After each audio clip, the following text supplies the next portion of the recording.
On today's Locked On Jayhawks, Jalen Tyson visiting Kansas this weekend. Arterio Morris deciding later tonight. Let's discuss both on today's episode.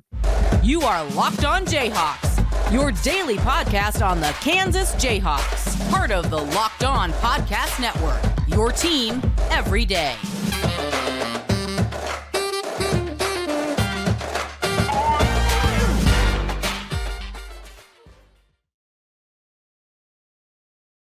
You can hear me as well Monday through Friday from 3 to 6 p.m. on KLWN in Lawrence with Rock Chalk Sports Talk. We're having a lot of fun with RCST trivia over there. You can catch Locked On Jayhawks here wherever you find any of your podcasts. And you can also find us on YouTube. Like and subscribe to the show on YouTube. On today's edition of Locked On Jayhawks, we're talking Arterio Morris, who's deciding later tonight. This is coming out on your Friday. And Jalen Tyson, who is set to be visiting KU this weekend. So let's start with Arterio Morris, where things are at in that recruitment. So his handler went to Twitter and announced that he will be announcing Friday via Instagram Live at 5 o'clock. I believe that would be Central Time. I don't know if it's said on there, but I think we just assume he was at Texas. That's Central Time, whatever. So 5 o'clock. He obviously visited KU last week. He then visited DePaul. UCF was supposed to have a visit. Didn't sound like that ended up happening. I don't know if Ole Miss ever got a visit, but that's somebody who seems to be in discussion about a school that had interest in him, and maybe he had interest in. Obviously, Chris Beard recruited him to Texas. Obviously, from an on-court perspective, would be a very nice get for Kansas. I think it's funny because I'll see people being like, he only averaged 4 points in 11 minutes per game. And I'll fight back with those people and be like, okay, trust me, this kid's really good. But then I'll also see people be like, who cares about the off the court stuff? Like, it's a full day, and I'll fight back against that as well. So I'm kind of in the middleman here, I feel like, with some of this stuff with Arterio Morris. But, it certainly is an interesting time when things are being announced here. The reason being that, he just took his DePaul visit. He was supposed to, I guess, take a UCF visit, but it didn't happen. So does that tell you, it's one thing, and we talked about this with like the Timberlake and the Hunter Dickinson stuff. If a guy visits another school afterwards, like that doesn't mean he's going to pick the other school. Timberlake visited UConn, ended up picking KU. But when they visit another school after, and then there's supposed to be another visit after that, and they cancel the visit, that could be indicative that the previous visit was enough to wrap it up, right? Like that is an extra stepping stone. Maybe not. Now, it could be two things. It could be that the DePaul visit went great. It could be that, he's got good relationships there and he's comfortable committing there, and that's why he's cutting off this timeline. And I think from a KU perspective, ideally, you would like to have the off-the-court stuff in court wrapped up to this point in time to where you'd rather take him after that happens, right? So maybe those things line up to where you'd think, well, maybe this will be DePaul. On the flip side, though, you could say that from KU's perspective, they brought him in last week and maybe they felt comfortable enough taking him, and they kind of viewed it as like, well, you said to us, like, you want to be just hypothetically here. I'm not saying this happened, but, like maybe he said like, hey, like, I want to be a winning player on a winning team. Like, I love coming here. And then after that, your next two visits are supposed to be DePaul and UCF. And you visit DePaul, which hasn't been a great program here lately. And then KU reaches out and is like, what the heck, man? Like, we thought you were all about winning in the winning program. And he's like, oh, you know what? You're right. I'm going to commit to you right now. Like, let's get this done. I don't know. You could convince me like any of those things happen. So I don't know what to think about the timeline, if that makes it more or less likely for KU. I'll say this, though. Things have not changed from the off-court perspective with his legal case. I will get into the basketball stuff here and why he'd be a good fit, and then we'll get into some. The KU was going to try to wait this one out. It becomes kind of problematic because you're hoping he's waiting too, and there's other schools that are going to be out there that are like, well, like a DePaul, for instance, it's like, we don't normally get this level of talented kid. We're fine not waiting, and we'll make you strike right now. And it speeds up the timeline for Kansas, because if he was cleared of everything in court, it'd probably be an easier explanation for Kansas to a lot of people to be like, well, the court didn't convict him. Why should we either? Now, to be clear, I don't think that should apply, because basketball is not a law thing. It's a privilege. And also you have, different levels of circumstances with basketball, right? Like guys have been kicked off the team for doing things that maybe they don't get in trouble with the law before, right? Makes sense. But anyway, if you are KU and you want him so bad and he wants to commit, now does make it tough. But you're kind of put in a pickle if you're KU, where you're like, well, he wants to commit this early. He has the opportunity from DePaul, and that could be a timing thing too, where he said, I'm going to commit to DePaul unless you guys are comfortable taking me right now. And KU was like, gosh, we really wanted to wait, but we like you that much. Okay, let's do it. And then all of a sudden, boom, this timeline comes up Friday. I don't know. It could be something of note because originally it was supposed to be in like 2 weeks, and then it ends up being Friday. So the timing is very interesting. And as I said last week, you should check it out if you want to learn more about Arterio Morris, because I'll go back into the on-court fit and stuff here. But if you want a deeper view into it, we did an Arterio Morris deep dive on a Locked On Jayhawks from last week. As I said last week, for me, this is a non-take. On the court would be a great fit for KU. I hate the off-the-court stuff. On one hand, you could say that the staff will have talked to him and his party and will have gotten more details. All true. But also when people say, well, the staff and Bill Self, they know more than we do. So if they're comfortable taking him, I think it's fine. Sometimes I wonder people saying that who are fans, if that is just them coping with their own mind so that you don't have to go through your tangled webs in your mind of why you're rooting for someone who did something like that, right? To where you're basically in your own mind justifying something like this to be like, well, he's comfortable, so I'm going to put the blame on him if it's bad, right? Like he was comfortable enough doing it. But do we actually think like the KU staff reached out to both parties here? Do we actually think the KU staff reached out to the police department in the local area? Got the full story from Arterio Morris's camp? Do you think they were fully transparent? They said every little detail? Or do you think they just, flowered it up a little bit, right? How they might know more than us. That's fair. Do they know the full story? Do they know enough? Or are they just listening to the parts of it where they want to take this kid?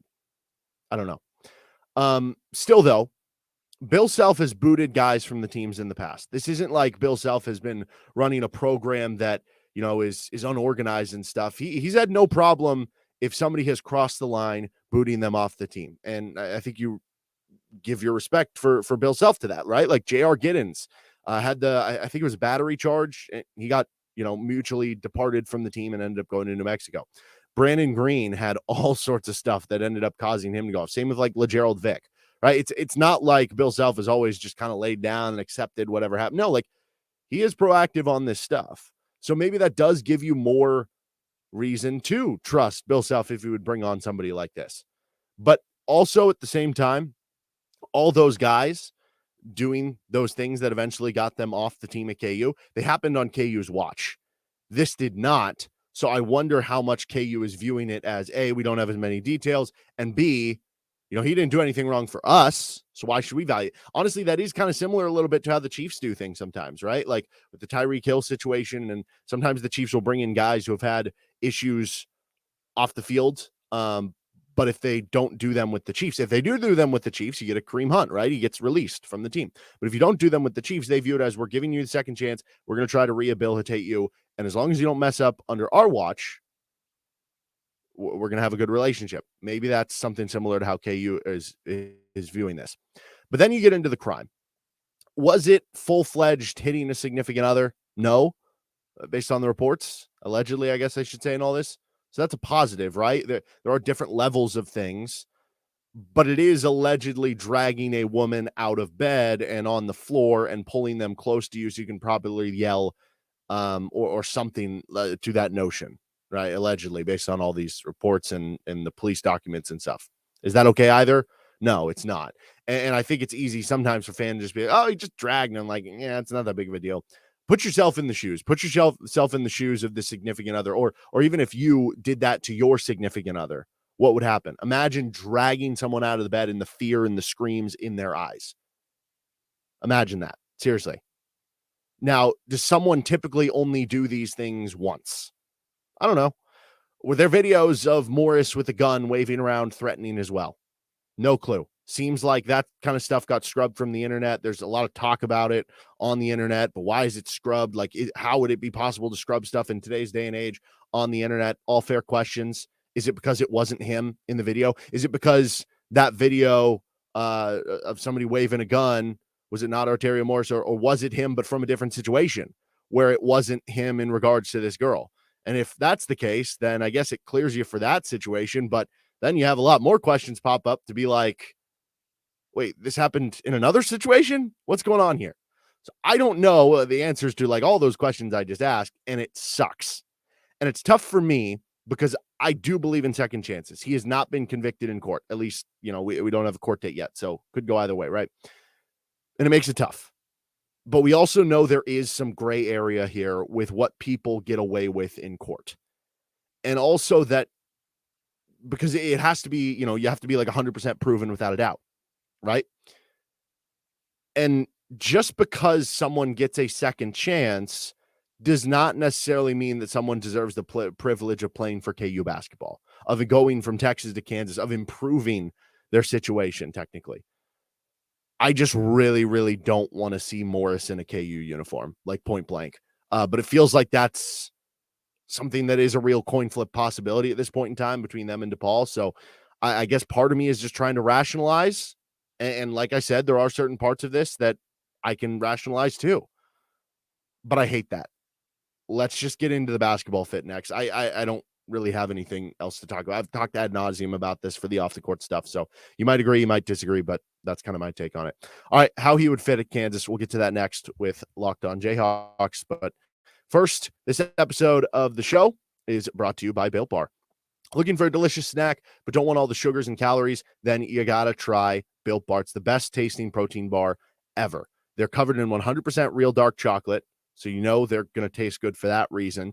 And they have unbelievable flavors like churro, peanut butter brownie, cookies and cream. They're only 130 calories, 4 grams of sugar with a whopping 17 grams of protein. And now you don't need to wait around to get a box. For years, we've been talking about ordering Built Bars at Built.com, which you still can for all your specialty flavors, but you can head into your nearest Walmart or Sam's Club today. Go to Walmart pharmacy section, grab a 4-bar box, cookies and cream bar, double chocolate bar, coconut puffs. Head to your nearest Sam's Club, grab a 13-bar box, really stock up with brownie batter puff, churro puff. You can thank me later. And again, check out even more flavors at Built.com.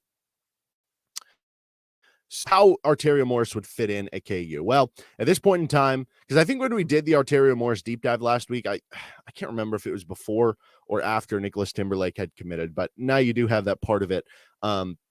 Basically, you would have 4 guards to play those 1 through 2 spots, but you would also be able to play some of Nicholas Timberlake at the 3. Heck, maybe you could even stretch Elmarko Jackson to being a 3 at certain lineup situations because of the fact he is so athletic and kind of lengthy and everything. I mean, 6'3", it's not like he's like super undersized at 5'11", like Keontae George was playing the 3 for Baylor last year at 6'4".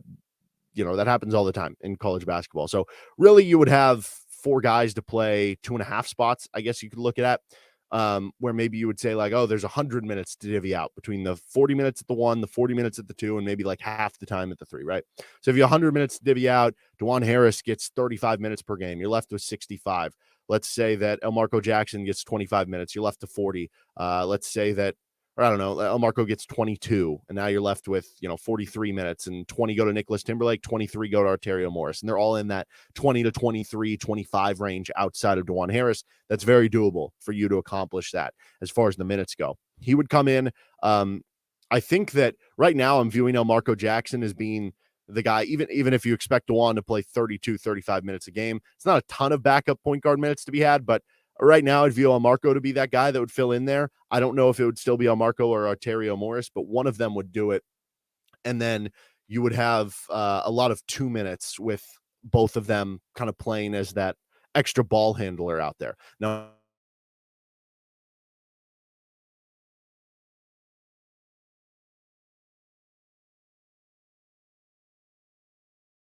Morris, I think that with Morris too, you're looking at like not an elite shooter, but somebody who can shoot.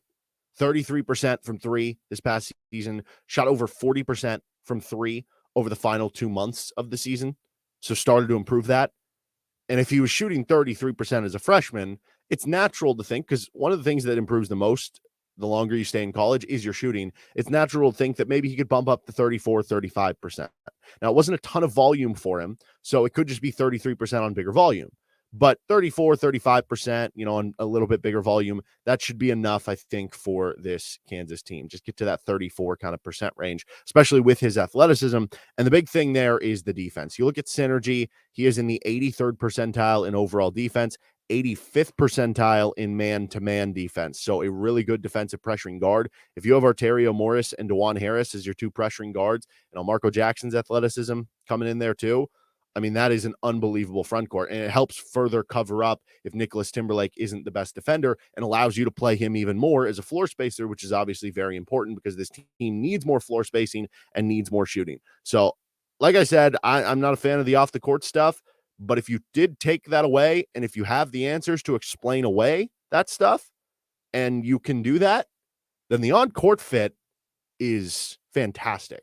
And again, I know you look at the stats and you have 4 points in 11 minutes. Like, you look at Bart Torvik, you add him to the roster on the roster cast, it changes them from the number 9 team in the country to the number 9 team in the country.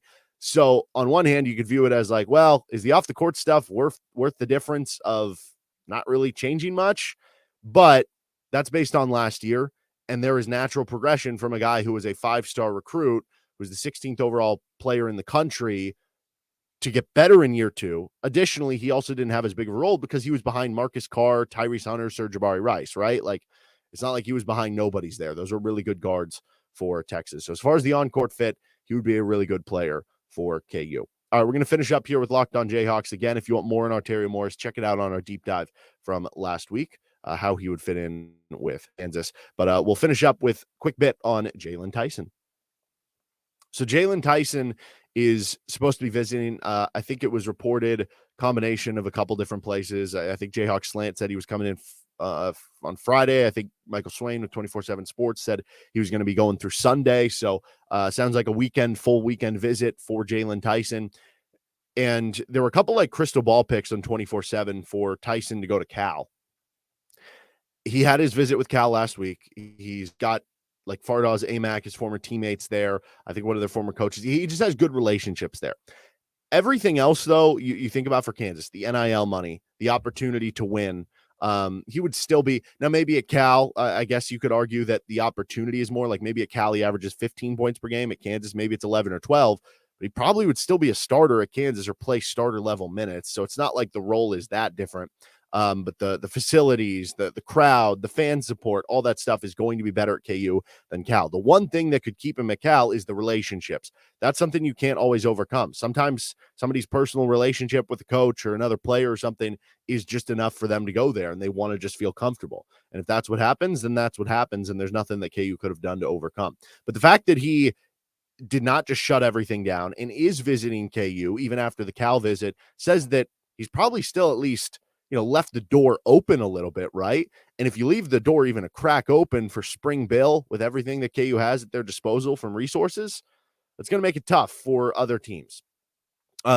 Supposedly, he's also heard from Georgia Tech, Missouri, Arkansas, who hasn't, Alabama, Louisville, Creighton, Nebraska, and BYU.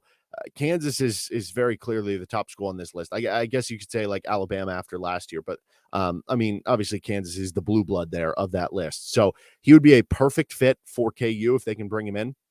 You could play him at the 2. You could play him at the 3. You could even get away with playing him some minutes at the 4.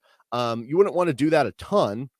He's only like 6'6", like low 200 pounds, maybe 6'7", kind of slender build, but he did average over 6 rebounds per game.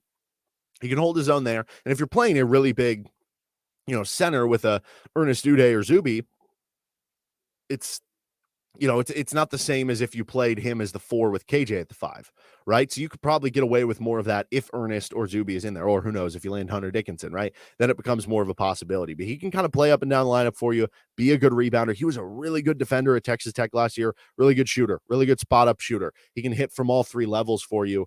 And the conversation we had on the other show about who would lead this team in scoring if Hunter Dickinson doesn't come, Jalen Tyson could be the type of guy that would come in and maybe be that guy. He would be a possibility for it, or he would give you more scoring punch. And you could make the argument, Obviously, it still isn't great that you missed out on Harrison Ingram, but if it ends up you having that scholarship to land Jaylon Tyson, you can make the argument Jaylon Tyson is a better fit for this team. So we'll see how that visit goes, and then maybe we'll do a Jaylon Tyson deep dive on Monday's show. All right, that's going to do it for this episode of Locked On. You can find us wherever you get any of your podcasts. Hit me up on Twitter at DJohnsonRadio. You can find us on YouTube as well. Like to the show. Have a good one. We'll talk to you on Monday after a busy weekend for KU. This has been Locked On Jayhawks.